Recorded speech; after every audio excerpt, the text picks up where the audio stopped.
So the question is, are these guys humans that have been reanimated from the dead?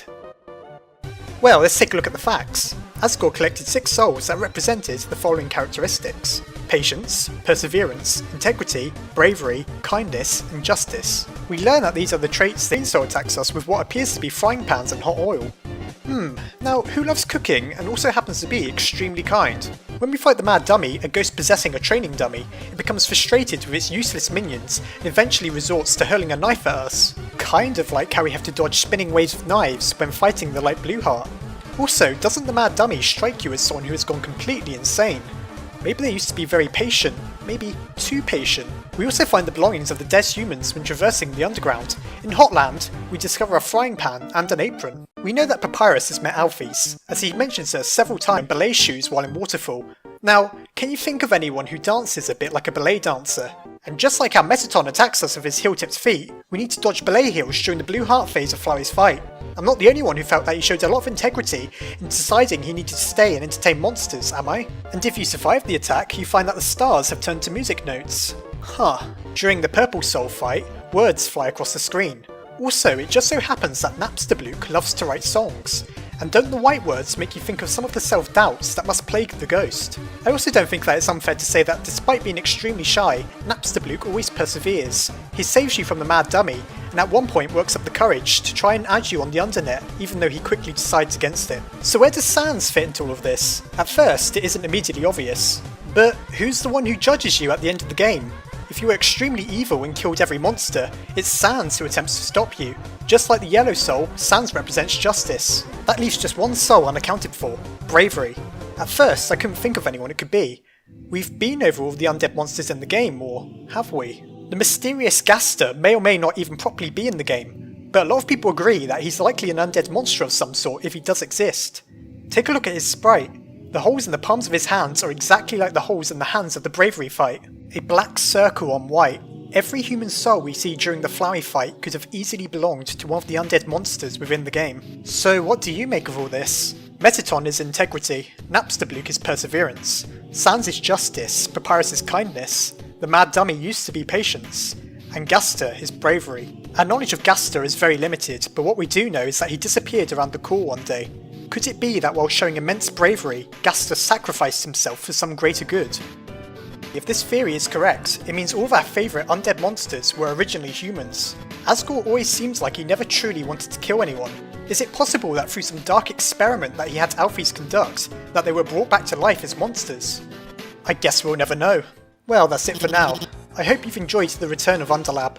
It's possible that someone has created a theory similar to this one before. I'll be quite honest, I haven't checked. One way or another, it seems to be a very interesting possibility. Of course, it's equally possible to argue that Sans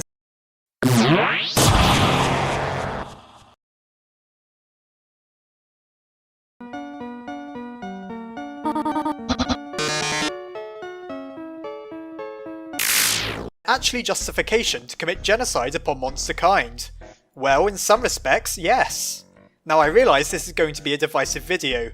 Please keep in mind that I personally much preferred the pacifist run, and I feel there will be plenty of counter-arguments to what I'm about to say. I felt this would be an interesting video to make, however, as it may give some of you a completely different perspective on Undertale. Really, Toriel soon rushes to our aid.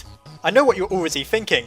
I'm going to have a hard time, or let's just say a bad time, trying to justify why there's a fairly good reason for killing Toriel. Well, you're not wrong, but we'll get to that. I really don't think it's unfair to argue that you're justified in killing random monsters in the name of self-defense. Sure, most of them are easy enough to placate, but why are they attacking you in the first place? Well, we'll get to that a little later. Now, I will admit it's a little harder to argue as to why that then justifies hunting them down and killing every single random monster you can. They always seem to attack you first, however. Maybe you just wanted to wander aimlessly around the ruins for a few hours, but the monsters have other ideas. Still, perhaps we should look at this as less why complete genocide is justified and instead more why killing every monster you come across is. Finally, we reach Toriel's home. It seems like we will finally get to enjoy a bit of peace and quiet, as the motherly goat monster restocks. When we reach the town, everyone has already evacuated.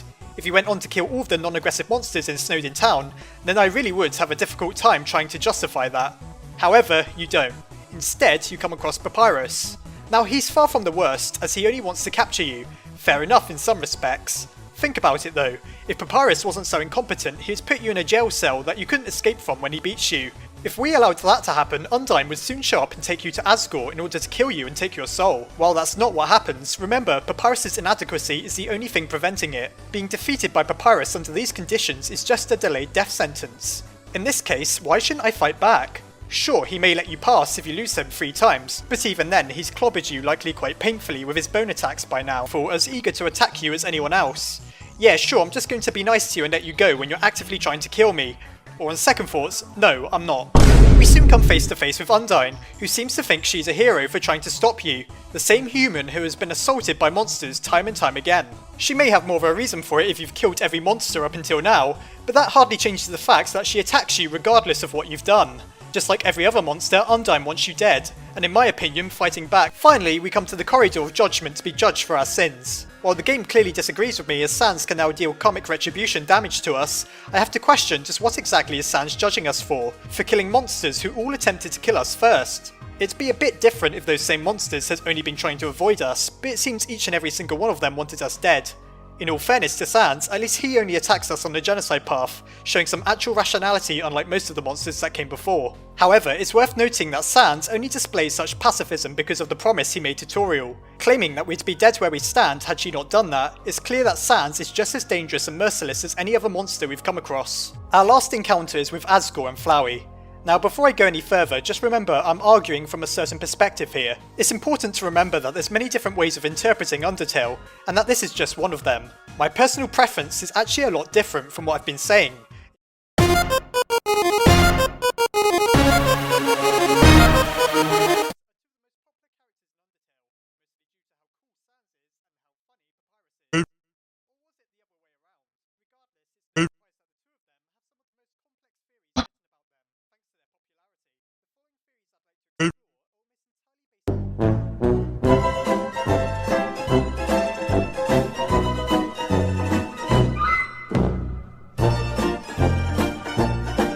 Firstly, let's take a look at why they're believed to be brothers to begin with. It probably seems pretty obvious, though it'll help to contrast the differences between them that we look at later on. The most blatant indication that they're brothers is that they call each other brother, which is probably more than enough to confirm that they're siblings for most people, I'd imagine. But let's press on regardless. The two are clearly extremely fond of each other and rarely appear without the presence of the other, with a few exceptions, such as the meals out with Sans and the date with Papyrus. They both appear to be skeletons, the only skeletons in the game, suggesting that they have some sort of relation. Any monster that I can think of that has a similar appearance to another is also related to them.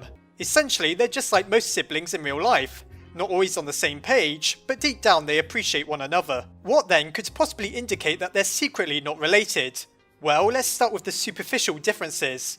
I'm not saying any of this indicates that they couldn't be related, but they're the beginnings of extreme deviations from one another, the likes of which you might not expect from two brothers. As I mentioned before, Sans loves his bone puns, whereas Papyrus clearly hates them. This hardly means anything by itself, but there is a trend of Sans being a little more on the ball than Papyrus is. Sans is always doing things that Papyrus has no idea or understanding of, which is a little odd. You'd think that they'd share what they know more often, being brothers and all. Then there's the physical differences. While Papyrus is lanky and tall, Sans is the complete opposite, being stunted and short. Once again, this hardly invalidates them as brothers, it's just a little curious. Why does Sans have pupils still, while Papyrus doesn't? It could be something magical, or simply a design choice, or something else. Why is Sans so much more powerful than Papyrus? I know it's through karmic retribution that Sans does most of his damage, but how does he have access to that ability when no other monster appears to? How and why can Sans use Gaster Blasters? All Papyrus can do is throw bones at you. Very big and painful bones, but bones nonetheless. What I'm getting at is that Sans appears to be in a league all of his own. He's far more powerful than Papyrus, seems to be a lot more knowledgeable on certain matters than any other monster, and is in many ways a complete enigma of his own. When we take all of that into consideration, it becomes a little more difficult to accept that they're brothers. Does Papyrus really just ignore it all, or is Sans simply that good at keeping it a secret? That's the premise with which we'll investigate the possibility that they are in fact more than simple brothers. Remember, a lot of the following is based on almost pure speculation. Now there is evidence to suggest these things, otherwise I wouldn't bring them up in the first place. However, it's mostly dependent on your interpretation of the facts. with Sans seemingly having such a convoluted tie to Gaster, and Papyrus apparently not knowing a thing about it. Is it possible that there's no real relation between them both? I've seen it suggested that Sans and Papyrus are clones, or the remains of Gaster split into two different personalities. Technically, this isn't all that impossible, considering what we know about Undertale. It is possible for the ashes of a monster to carry a part of their personality. Well, that's it for now. It's very hard to explain what's up with Sans, because like a lot of things in Undertale, it really is a mystery, likely left intentionally up to the player's interpretation. Maybe it's all just a coincidence, of course, and really means nothing. Anyhow, I hope you enjoyed the video, and I'll see you next time.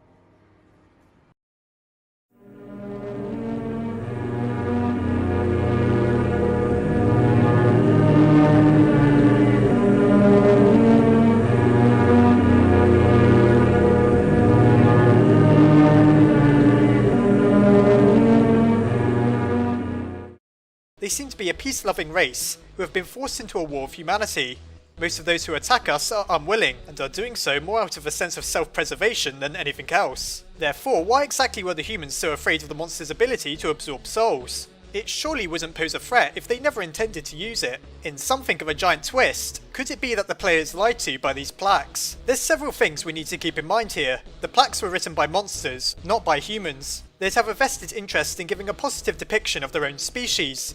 We as players have no reason to treat them as a factual truth, particularly seeing how the monsters sometimes contradicts what we know is true. For example, the essay on souls we read in Snowdin's library tells us that humans can't use magic, despite a human mage clearly being portrayed in the game's introduction, along with the barrier they seal monsters behind being called a magical barrier. If that's not magic, then what is? Something else that's extremely suspect is that the monsters have knowledge that they can do this to begin with.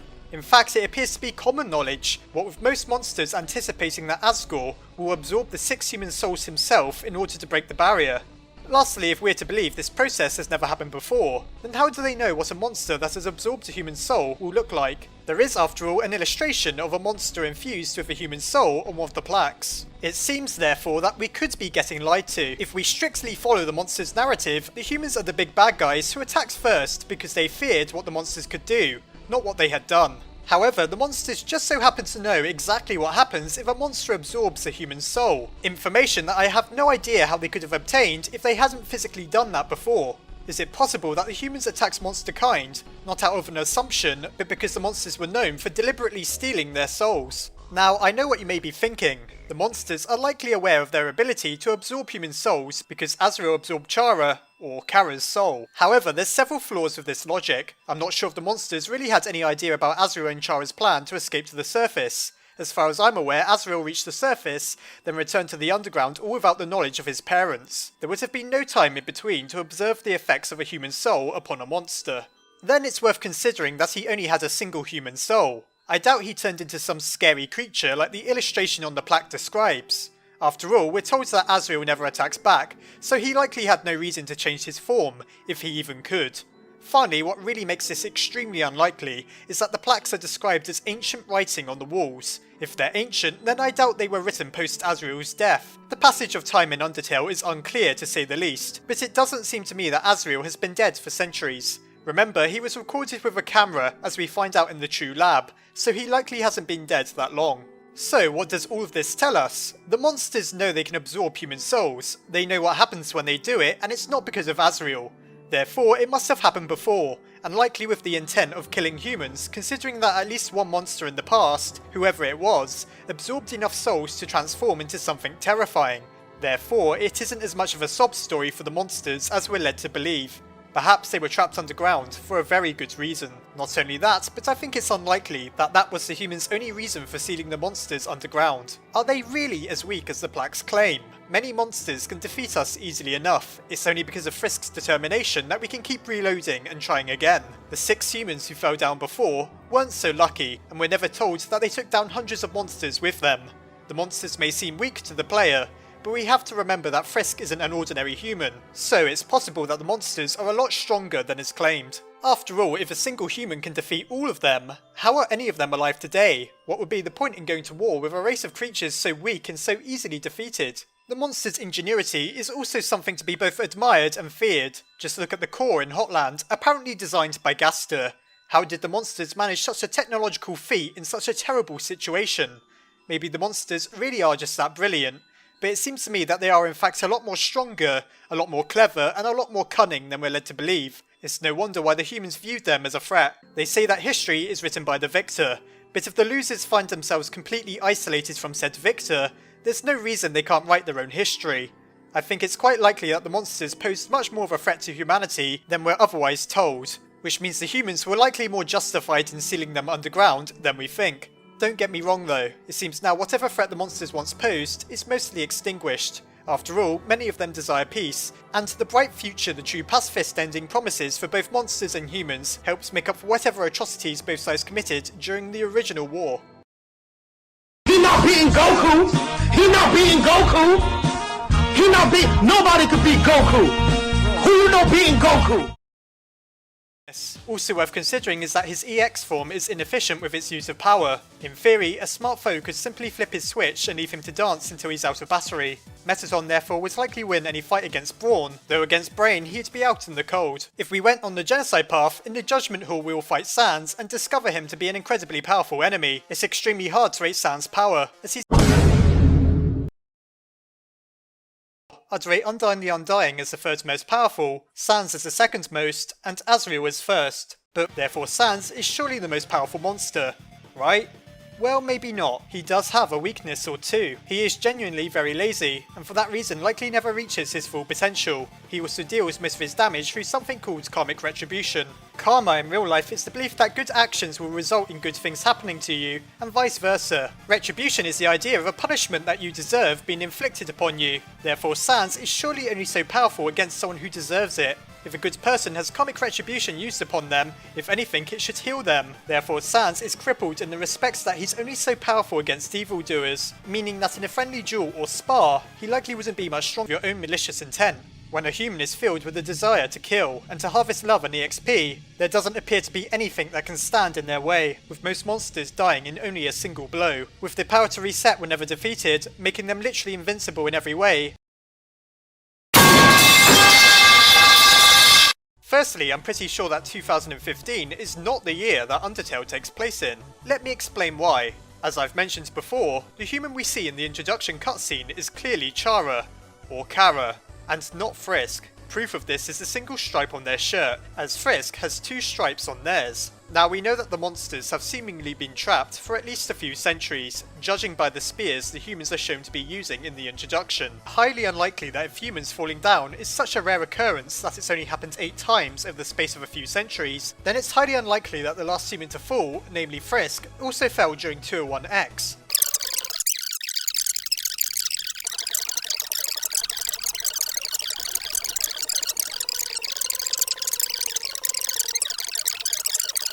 I think even if we can't say for sure whether Undertale is set in the future, we can definitely say that it's heavily steeped in science fiction. Of course, it could be set a long time ago in a galaxy far away, kind of like that other series. If we ignore that possibility, however,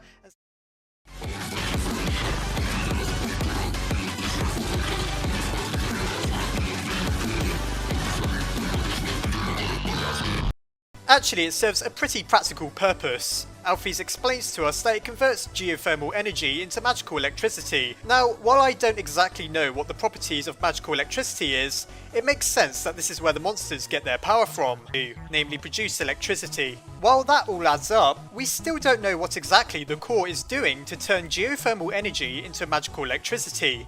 Well, I have a suggestion. It's a slightly outlandish one, but hear me out. Many years ago when Chara, or Kara, and Asriel escaped to the surface, the pair died while within the same body. Asriel somehow managed to make his way back to the underground, before sadly dying, while his body turned to ashes and a flower grew in place, which would then go on to become Flowey. What exactly happened to Chara's soul? We know that human souls are extremely hard to get rid of. After all, this is proven by Frisk's determined soul, which keeps coming back time and time again. Therefore it seems unlikely that this was the end of Chara. Anyhow, as I was saying, what happened to Chara's soul? It isn't really explained. One other place I can think of is mysteriously deep within the True Lab, where the generator giving power to the core, or at least the elevator system, appears to have a red soul inside of it. Now, I'm not going crazy, am I? This is never explained. Is there really a human soul in there? What exactly are we looking at? Is this the literal and metaphorical heart of the core? And if it really is a human soul, then whose is it? The only logical conclusion I can think of is that it's Chara's soul, considering that it's red, and we don't know of any other humans who fell underground.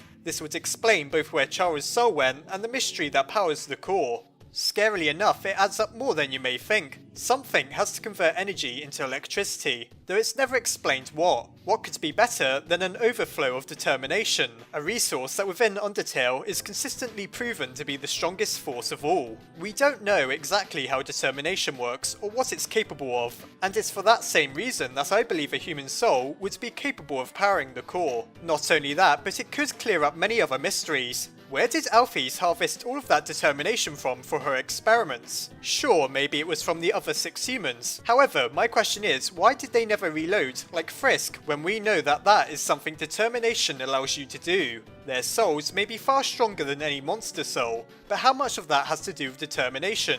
To my knowledge, Frisk and Chara are the only ones with any significant amount of determination, along with Flowey, who was given an injection of the stuff, and potentially Undyne. Perhaps this also has some connection to the mystery of where Gaster went. We know that he apparently fell into the core when conducting an experiment, and for that reason he was shattered.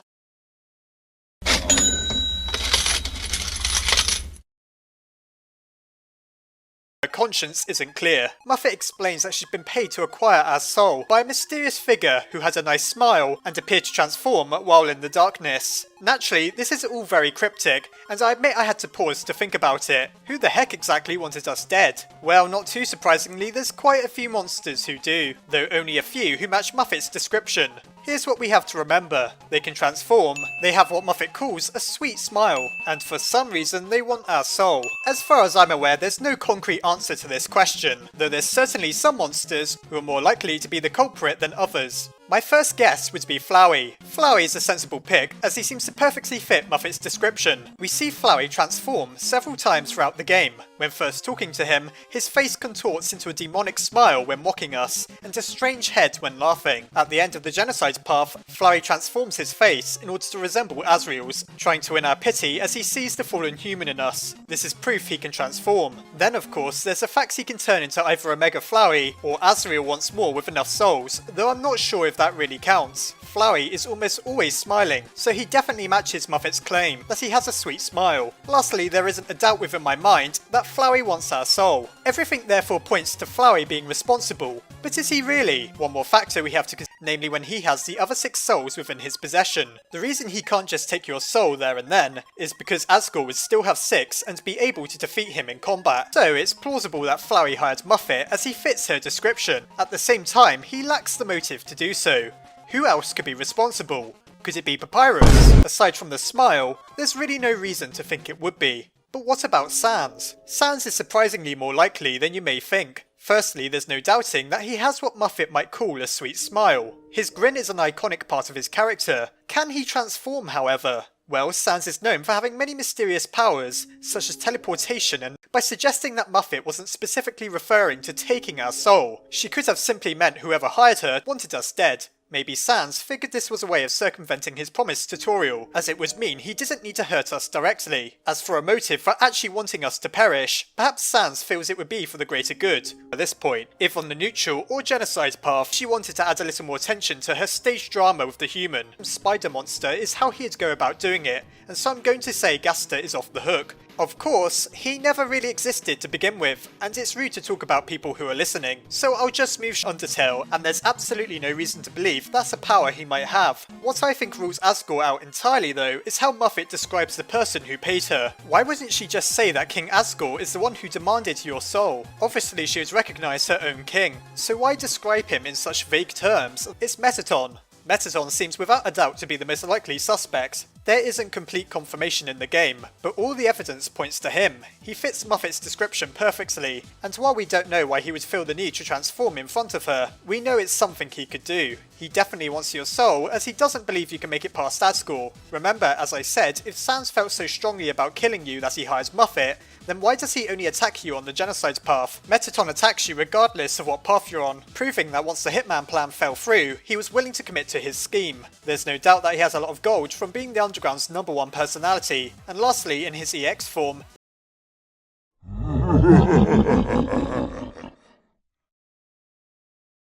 While there clearly is a benevolent side to Toriel, could she simply view you as a replacement for Asriel, having been cooped up in the ruins while having to deal with the loss of her child and the actions of her husband? Not only that, but does she want to afflict the player with some form of Stockholm Syndrome? Stockholm Syndrome is a condition where someone is kidnapped or imprisoned, but then begins to appreciate and even defend their captor. As Aidan pointed out when he first described this idea to me, when we're first introduced to Toriel, we feel that she's doing us a favour by saving us from Flowey. While there's no real denying that she is, immediately we're led to feel in debt to Toriel for saving our lives, and maybe Frisk would feel more inclined to do whatever they're told to do, despite not really knowing the goat monster calling herself Toriel. What happens next, however, is far more questionable. People who develop Stockholm Syndrome are often treated in a sympathetic manner by their captor, which leads them to develop trust for them. This is certainly what happens to us, as we're given a butterscotch and cinnamon pie, our own room with toys to play with, and the motherly monster even attempts to entertain us with a plethora of facts about snails.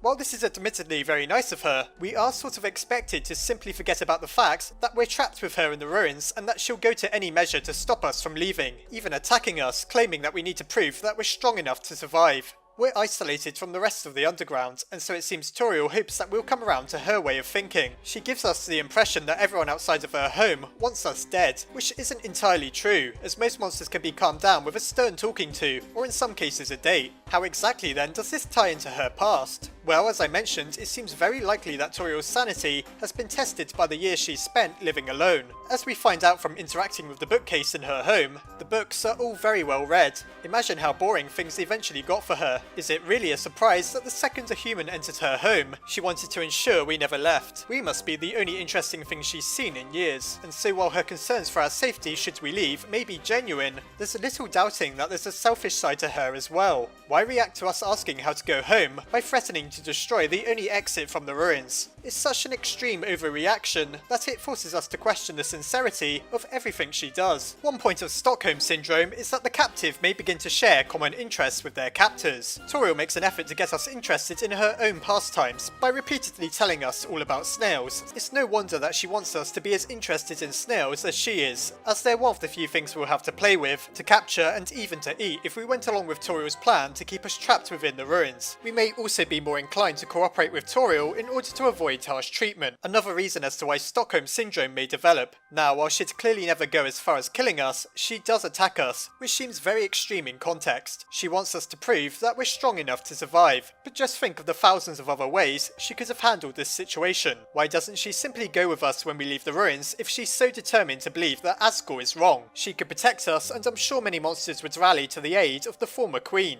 Could it be because of the many years she spent in misery, she'd much rather avoid contact with the outside world and instead selfishly keep us as her replacement child? One more point worth considering is the elaborate traps and puzzles found throughout the ruins. For example, Toriel considers the spike trap to be so dangerous that she walks us through it. Now, who other than her could have made these puzzles to begin with? It seems unlikely to me that they were the product of Froggits and Vegetoids. Rather than being used to hurt us though, Toriel makes sure to guide us through the only one that could potentially be dangerous. She tries her very best to make us entirely dependent upon her, and never even dream of leaving the ruins. In summary, I've no doubt in my mind that Toriel genuinely wants to protect us. However, it seems that she also has plans to make us submissive and obedient, to make us believe that should we ever leave the ruins, we'll die. While this could be because she wants to keep us safe as she knows what happened to the other 6 humans, she still insists on staying within her home, when surely she could simply come with us if she was serious about changing Asriel's mind. It seems then that she'll do whatever it takes in order to keep us there, likely because of how lonely and isolated she's become. Toriel's dark, disturbing past is a life of abandonment from her husband and the unwavering knowledge that the humans she met were destined to die.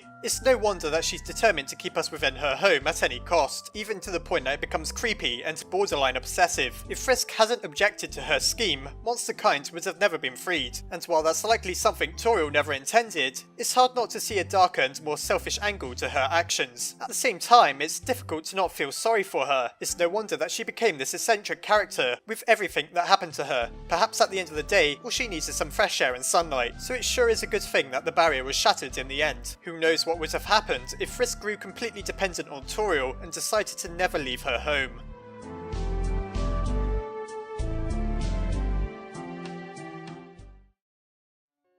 that sure was one spooky episode. It's hard to believe that such a friendly character has such a morbid past along with potential ulterior motives, though I suppose Undertale is known for its twists. I don't usually get mad at theories, even ones I disagree with. But this has left a burning, festering hole in my soul that I cannot properly express.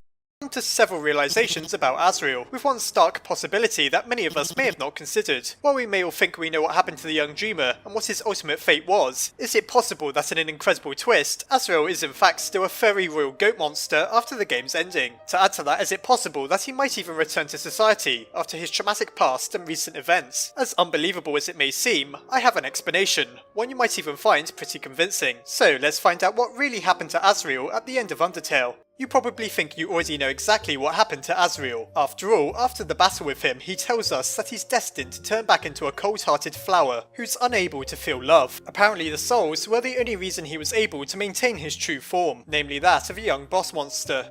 What if he was lying to you at the end of the pacifist route? Maybe he told you not to look out for him and that he'd turn back into a flower just to get you to go away. It surely must seem incredibly unlikely, but consider for a moment how traumatized Asriel must be. He's lived a life of inflicting misery and pain upon others, and now having regained his senses, he surely realizes how terrible everything he's done is. He must feel absolutely awful. So awful in fact that how could he possibly return to his family and the rest of monster kind with the knowledge of how terrible he's been? Even if he isn't really going to turn back into a flower, even if he can still control himself. It seems that Asriel would rather impose exile upon himself than see the faces of those he's hurt so many times over as a flower. Also, something that doesn't really make sense is the fact that he doesn't immediately turn back into a flower. If what he says is true, we know that all the souls return to their original hosts, and so why would a remnant of their power remain within Asriel, allowing him to maintain his form as a dreamer for a little while longer? It actually seems more likely that really he doesn't want to return to the world he left behind after causing so much chaos, possibly out of guilt and fear of ever doing it again.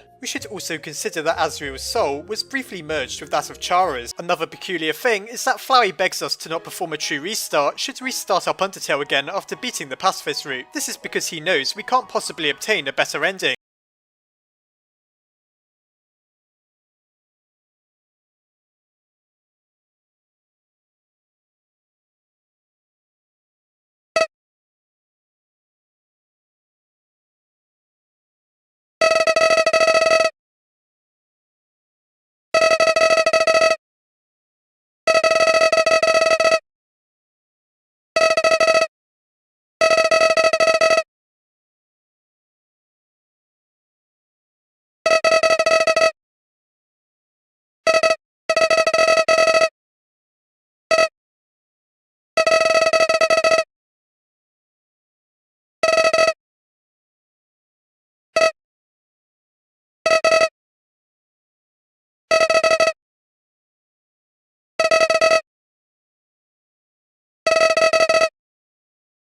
While this is possibly proof that Asriel becomes a flower once more, note how he hasn't lost all emotion and in fact still cares enough for everyone else that he tries to stop you from potentially ruining their lives. Even if Asriel can't maintain his true form, he can still feel love, which is something he said he had to lose control over. Therefore, either way, things are looking up for Asriel. The pacifist ending doesn't seem quite as depressing as many of us likely felt when it comes to him, as, monster or not, Asriel's soul seems to be intact. This means there's a pretty good chance that he could be saved one way or another should Toby ever decide to make a sequel to Undertale. In other words, I feel there's overwhelming proof that Asriel didn't just become a heartless flower again after the pacifist ending. There's strong reasons to believe that he may have simply imposed exile upon himself, and even if he was telling the truth, it appears that after becoming flowery again, he still retains some of his senses. And the good news is that Asriel's story doesn't end here, and there could be a bright future ahead for him if he can find the courage to return to his family and friends. It seems the hopes and dreams of Undertale fans have been answered at last.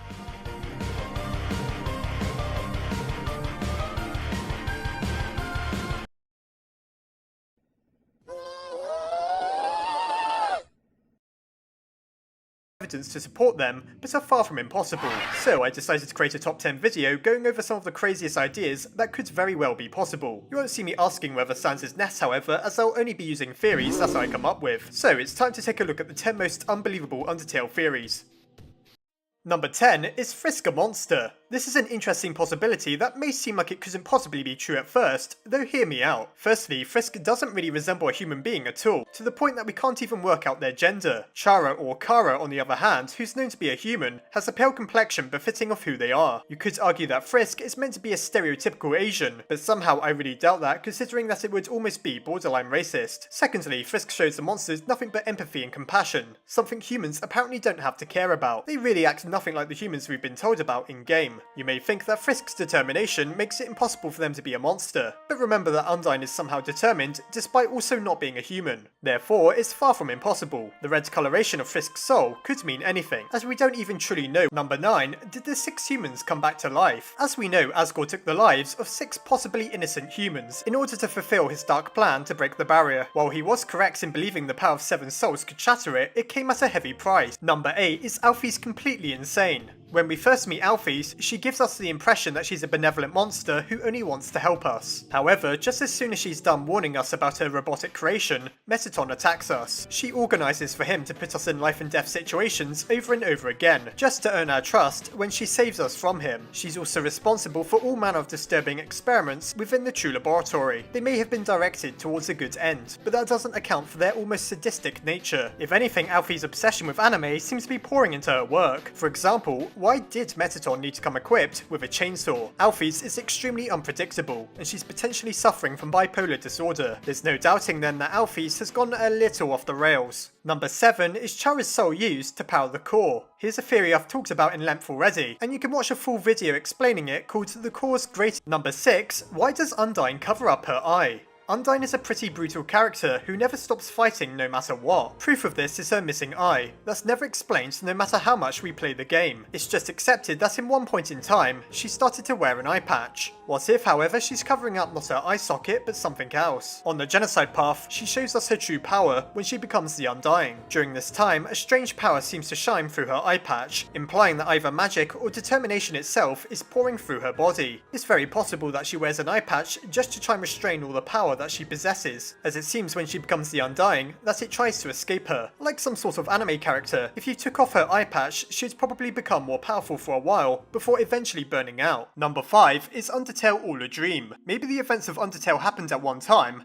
but who says the time we play through is present day? This could work as Frisk's eyes are always shut, which may imply that the character is actually asleep. Additionally, there's many things within Undertale that just don't make sense. Why do we experience one of Chara's memories within Waterfall? How exactly are we able to reload from save points as if nothing happened? Why do characters sometimes break the fourth wall, such as when Flowey calls out people watching the game and when the intro screen glitches after he absorbs the 6 human souls? While it could all be artistic license, maybe it's simply a distorted version of what really happened. Should we choose to live with Toriel, the game ends on showing Frisk in bed, which could very well be implying that the human has been asleep this entire time. For all we know, what we experience is just Frisk dreaming of their eventful past. Number 4, what is the legendary artifacts capable of? Here's another theory I've been over in more detail already, and I've included it here as I arrived at some pretty interesting conclusions. The legendary artifacts is a red orb we find behind a hidden entrance in Waterfall. Before we can access it, however, the annoying dog steals it away. While this was probably done for the sake of a joke, what could the artifact have done if we were allowed to pick it up? Number 3, did Gaster send himself into a future devastated by Chara? Here's one more theory I've already discussed in the past, titled What was Gaster's final experiment? Once again, it's a pretty crazy one, so I thought it was well worth including on this list. Gaster is an obscure secret character. Number 2, why do we name the fallen human? If you didn't know already, the character I've been referring to as Chara this entire time is actually the character we name at the beginning of the game. Chara is simply known as the true name. So why exactly did Toby allow us to name them instead of the character we actually play as, who's the human Frisk? A popular theory that I've also speculated on is that we only play as Frisk during the pacifist route. We only discover the human's name on that route as well, implying that on the neutral and genocide path, we're not actually playing as them. Instead, we could be like some sort of remnant of Chara, which explains why Frisk and Chara look so similar and why both of their souls are red. This may also explain why our actions result in their resurrection at the end of the genocide path, as otherwise there's no real explanation. Perhaps Chara used Frisk's body as some sort of phylactery for their soul in order to gather enough power to bring them back to life, but this can only occur on the genocide route. Number 1, did the undead monsters in Undertale used to be human? Here's a throwback to my very first Undertale theory that I still believe has quite a lot of evidence backing it up. There's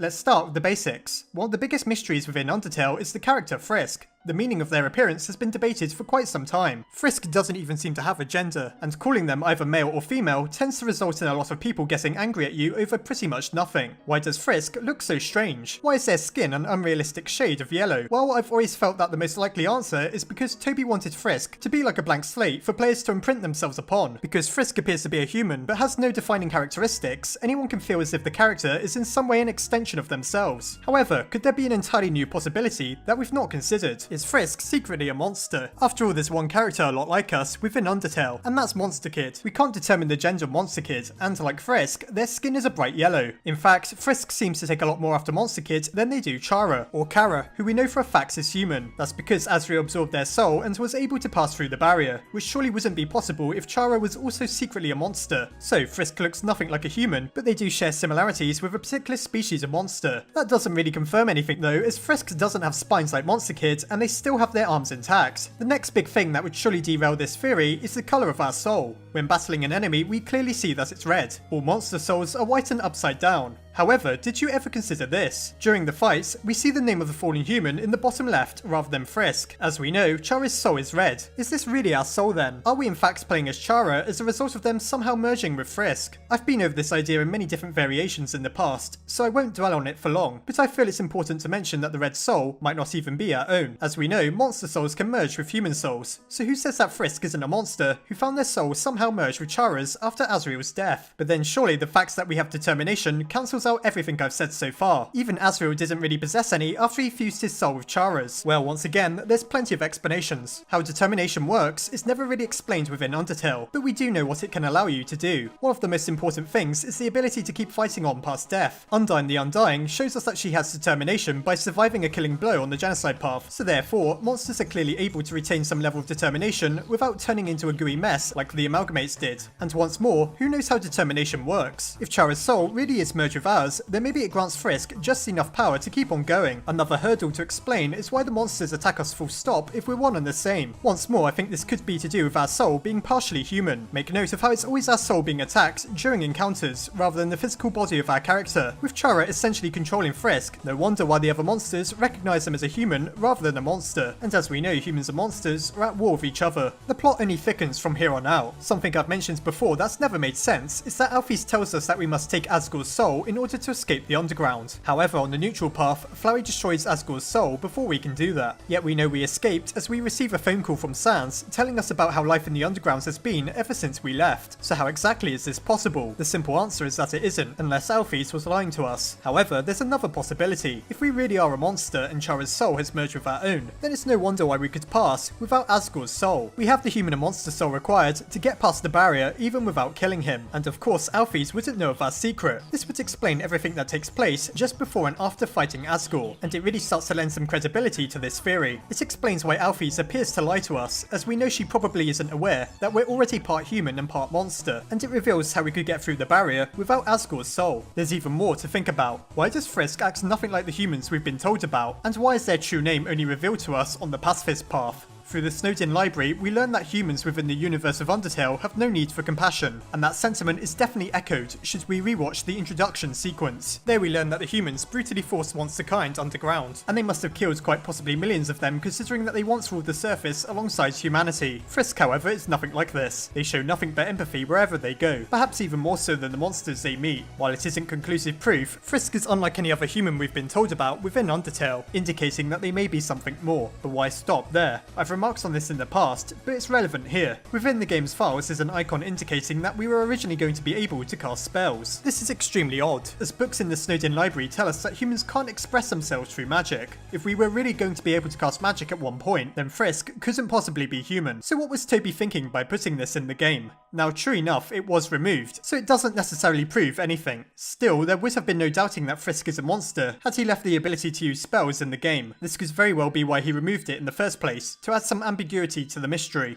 Whatever the case, it's certainly worth thinking about. Even if Frisk isn't a monster in the current version, asks what sort of monster we are, as if he can't even tell that we're human. It isn't clear whether this ties into the theory at all, but it may imply that the borders between humans and monsters starts to break down towards the end of that path. Either way, if we assume that Chara's soul did merge with Frisk, then there's no reason why Frisk couldn't be a monster. The human soul within them would explain why they're so powerful, and it makes it believable that Frisk is stronger than any single human or monster. You may be tempted to argue that Frisk and Chara's souls could have merged even if they were both human, but that doesn't seem to be possible according to the lore of the game. Frisk certainly doesn't look like any human I've ever seen, but who can say for sure? Either way, this seems to be a very interesting possibility that could explain all manner of things.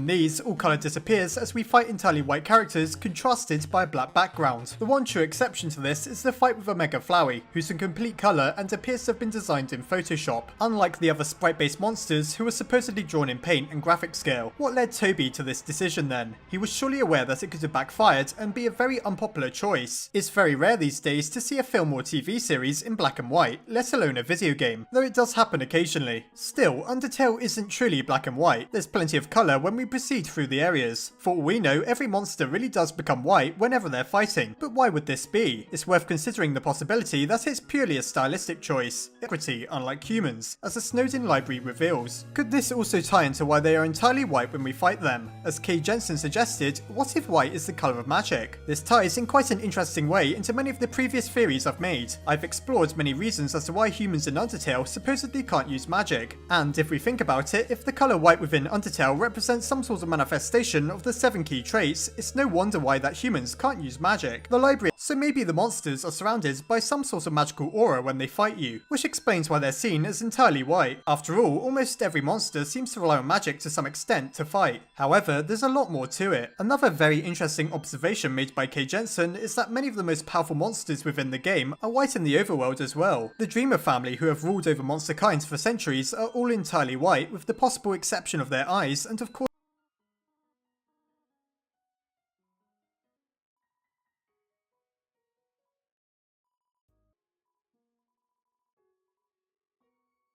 the clothes they wear. There's no denying that they're some of the most powerful monsters in the game, particularly considering their nature as boss monsters. The Dreamers are some of the only monsters whose soul does not disappear after death. Also, Asriel Dreamer becomes one of the most powerful characters in the game after absorbing thousands of monster souls and the 6 human souls. But of course, they aren't the only ones. On the genocide path, Sans reveals his true power, and once again he's a character who is completely white in the overworld. Sure, he's a skeleton, so it's to be expected, but there does seem to be a trend here. Now, an obvious exception is Undyne the Undying, who has blue skin and red hair. However, there's an important distinction between her and the other characters. Undyne is one of the few monsters with probably just as much, if not more, physical ability than magical. Asgore might be pretty strong, but look at how much he uses fire magic against us. He uses both magic and physical strength to fight, whereas the only magical thing about Undyne is the fact that she summons her spears. Could this be why she's so powerful, but not white then? It doesn't seem impossible. What about Sans? If you think about it, he isn't a physical fighter like Undyne. He surely uses magic to throw all the bones he does at us, and his Gaster blasters are probably charged with magical energy. He too then depends on magic to fight. Some of the most powerful creatures within Undertale are the Amalgamates. They aren't necessarily the hardest to defeat, but physically attacking them does nothing. In fact, that's a trend with a lot of the purely white characters within Undertale. Sans dodges your attacks and Asriel can't be hurt, for example. What's even more interesting about the Amalgamates is that their overworld sprites appear to be coloured a light grey. We know that most monsters have skin and fur that's all sorts of various colours, as we can tell by their overworld sprites. But when fused together and forced to become amalgamates, why is it that they all become light grey? Could it be because so much latent magical energy has also become spliced together? It starts to make more and more sense when we remember that the monsters are mostly made of magic. They lack. What it doesn't explain is why the backgrounds become black. If there's a logical reason for the monsters to become white, then why do their surroundings become blacked out? We have to consider that black indicates the absence of light and colour. As I suggested, if a magical white aura is what surrounds the monsters, then perhaps this has a darkening effect on the area behind them. Like with Asriel, the colours are merging and becoming prismatic, which may also drain the saturation from their surroundings. You may be wondering what all of this tells us then. Well, it seems that magic takes on a white hue within Undertale, and there's a pretty logical explanation as to why. The 7 human souls within Undertale represent 7 traits.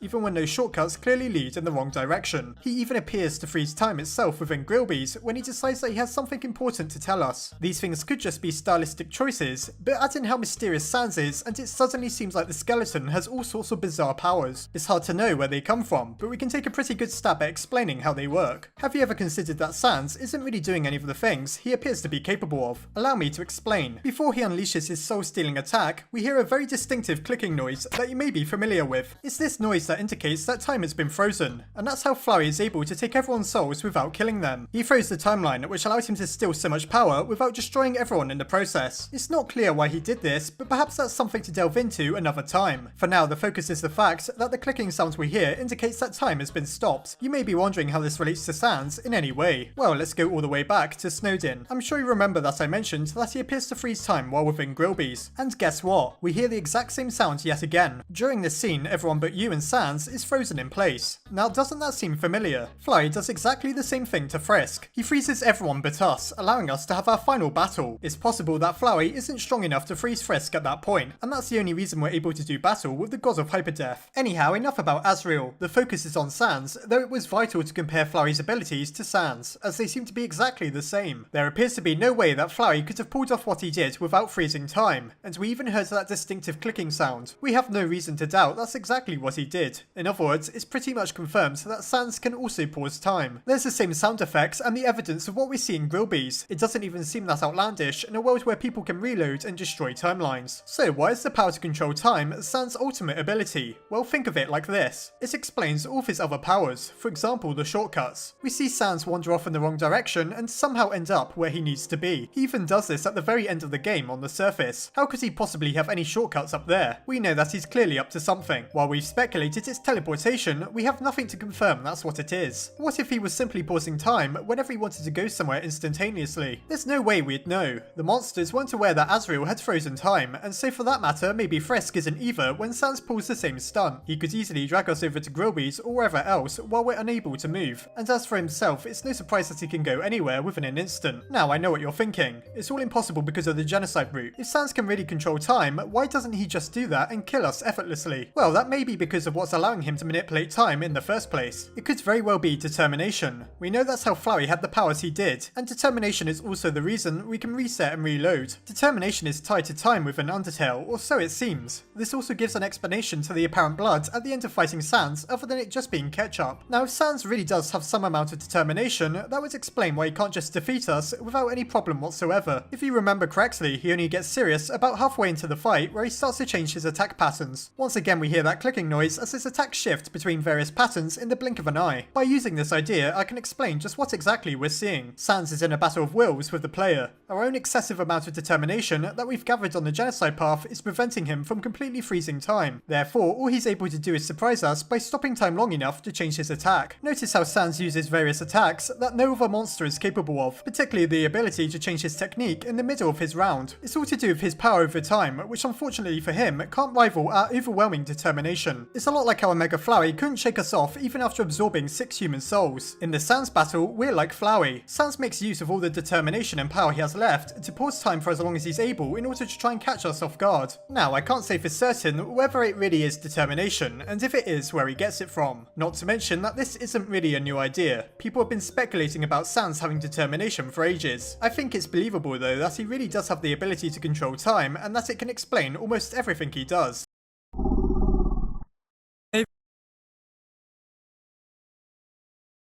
There's a good amount of monsters in Undertale that really can't be described as such. In this video, suggested by K. Jensen, I'll be taking a look at how many monsters really have nothing monstrous about them whatsoever, the idea that they may not even be monsters at all, and the interesting possibility that they may have evolved based on their new surroundings. Is all of this possible and more? Well, you may be surprised. So let's find out whether monsters in Undertale are really even monsters. With the exception of the strange face between their legs, what really distinguishes a frogget from just a normal frog? Well, perhaps the fact they can talk, but then so can many things in Undertale that you'd never expect to have a voice. For example, the mushroom in Temmie Village has come to life a little bit like Flowey. If a mushroom and a flower can talk, it isn't too much of a stretch to believe that that comes as a result of living in the underground rather than froggets being monsters. So yes, in other words, froggets could literally just be oversized frogs with something hiding between their legs. The same naturally applies to Vegetoid, which is a carrot or a turnip. Here's a literal vegetable that's able to talk. Now surely something seems a little off about that. Almost any inanimate object or creature can be considered a monster as long as it lives in the underground and can speak. Sure enough, there's some creatures in the ruins like Luke's who resembles a certain Mike Wazowski, who can't be called anything other than a monster. However, by now you may be noticing a trend. The pattern that only about half of the monsters we encounter have anything monstrous about them. I'll go into why this might be later on, but once again it seems fairly possible that Sans and Papyrus aren't true monsters at all. They could very well be the reanimated skeletons of humans who fell down Mount Ebert. There's potentially all manner of reasons as to why they believe themselves to have been monsters all their lives. It's true enough that now they're living skeletons, they'd fall under the definition of monster. Still, we have yet another example of something that likely at first wasn't a part of Asriel's kingdom. The next group we meet, the canine unit, is one of the most glaring examples of animals being called monsters within the game. Doggo, a guard dog on 2 feet, could very well pass for a monster in the same vein as the Dreamer family. But what about Greater Dog? When we first stir him, it appears that he's a giant creature wearing a suit of armor. However, it turns out that really he's just a small dog piloting a very large set of full plate. After being defeated, he hops out and even climbs back in the wrong way. It's very hard to believe that the dog is really responsible for anything he accomplished while within the armor. In fact, the armor itself may be a robotic Hotland. There things get really bizarre with the appearance of the NPC Sunderplane. Though it's obviously just a joke, it seems even planes within Undertale can become monsters. Now, even I'm going to have a hard time explaining this one. To me, it seems like further proof that the latent magic within the underground might seep into inanimate objects and give them personality. The explanation as to how all of these things wind up underground is rather simple. So in short, it seems like half the monsters in Undertale really are up for debate as to whether they can really be called that. There's some characters who undeniably fit the definition, but there's a good amount that may not even be monsters by Undertale's standards. They could just be possessed objects, enchanted items, or strangely evolved animals. While the more significant creatures such as the Dreamers and Undyne are undeniably monstrous, others force questions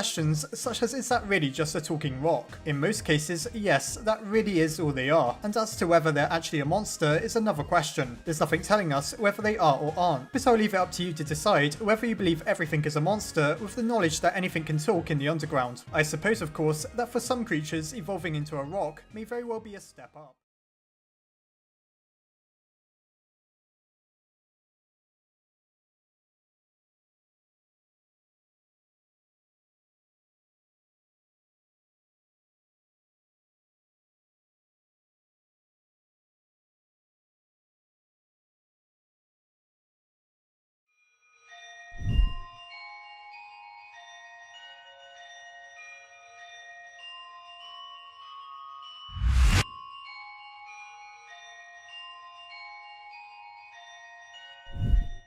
Hello and welcome back to UNDERLAB. A question that's surely been on the minds of many Undertale players for the longest time is just what exactly the castle in Waterfall is all about. You may be under the impression that it's simply Asriel's castle, but hold on a moment. We never actually visit a castle throughout the entirety of the game, as Asriel's home is simply a copy of Toriel's, and we certainly never approach anywhere that looks even remotely like the distant scene we're witness to within the waterlogged zone. So what could it possibly be? There doesn't seem to be a clear answer in game, but we can certainly try to work it out through conjecture and evidence. So let's find out what the castle in Waterfall really is.